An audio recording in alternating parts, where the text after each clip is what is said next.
Today in the White House, we have perhaps the worst and most dangerous president in the history of our country.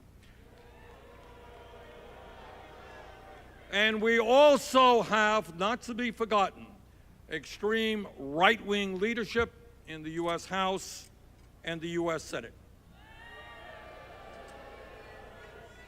Now, what I find particularly disgraceful about Trump is not just his reactionary economic, environmental, and social policies, or the fact that he lies all the time.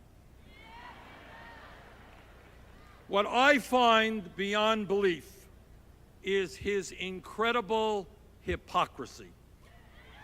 This is a man who ran for president telling the people of this country that he was going to stand up for the working class, that he was going to stand up to the political and economic establishment. And then, once he got elected, and without a second's hesitation, he brings more billionaires into his administration than any president in history. And he hires the former president of Goldman Sachs to be his chief economic advisor. And then 4 months within his administration, he pushes some of the most destructive pieces of legislation in the modern history of our country, legislation that will cause intense suffering and pain for millions of working-class families. Mr. Trump, do not tell us that you are a friend of the working class when you propose to throw 23 million Americans off of health care.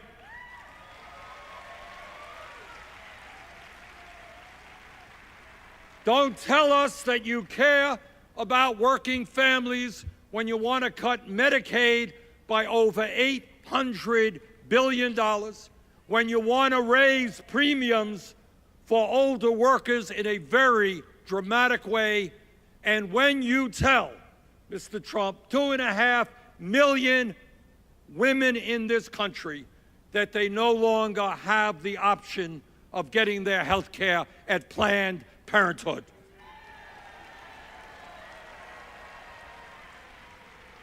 President Trump, spare us the lies and the hypocrisy. Don't tell us that you are a friend of working families when you propose devastating cuts to Head Start, child care, public education, when you make it harder for working class kids to get a college education because of massive cuts in the Pell Grant program. Don't tell us that you support workers when you propose massive cuts in nutrition programs, including the WIC program designed for low-income pregnant women and their newborn babies.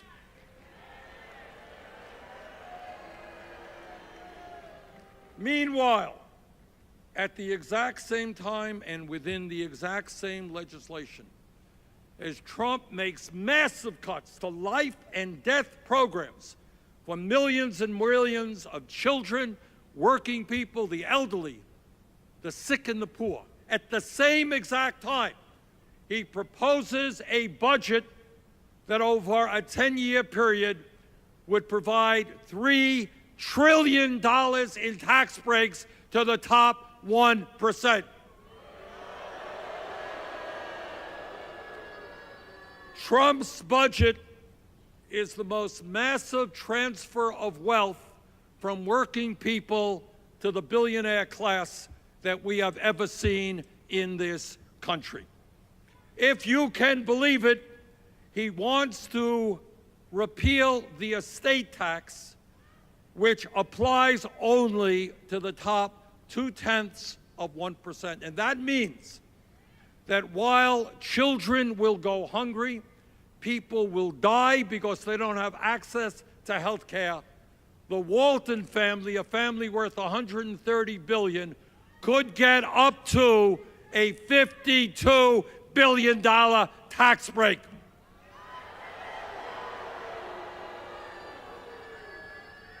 What kind of morality is that when you take from the most vulnerable people in this country to give to the very, very richest?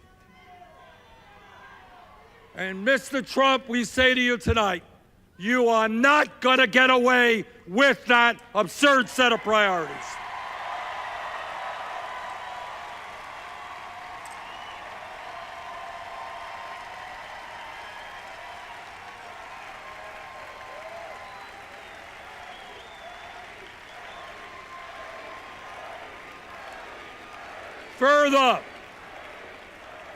Further, we have a president who displays every day a massive disrespect for democracy, for tolerance, and for traditional American values. His unprecedented attack against the media is nothing less than an effort to intimidate those who would criticize him and to undermine respect for dissent and a free press. His attacks against the judiciary seek to diminish the separation of powers that our Constitution outlined.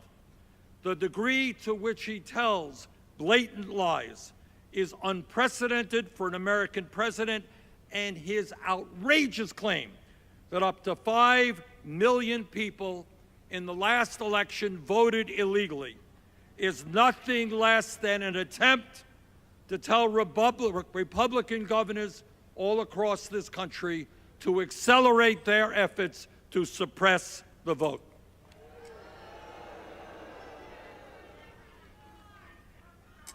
I also find it strange that we have a president who seems to be more comfortable with autocrats and authoritarian politicians than with leaders of democratic nations. All of us are scratching our heads trying to find out, why is Trump so much enamored with Vladimir Putin, a man who has severely repressed democracy in his own country and spent the last number of years trying to destabilize democracy in countries around the world, including our own. Americans are wondering why Trump seems to have such affection for the leaders of Saudi Arabia, a hereditary monarchy which treats women as third-class citizens and which promotes Wahhabism, a radical and extreme version of Islam that has spread throughout the Muslim world. And lastly, in terms of Trump, he is doing what demagogues have done throughout history. And that is, instead of bringing people together to confront the serious problems that we face, what he is doing is trying to divide us up by our religion, by our race, by our gender, or where our families came from. Even a very conservative president, even a very conservative Republican president like George W. Bush, understood that one of the important functions of a leader in a democratic society is to bring people together, not separate them. And I say to President Trump, this country has struggled too long.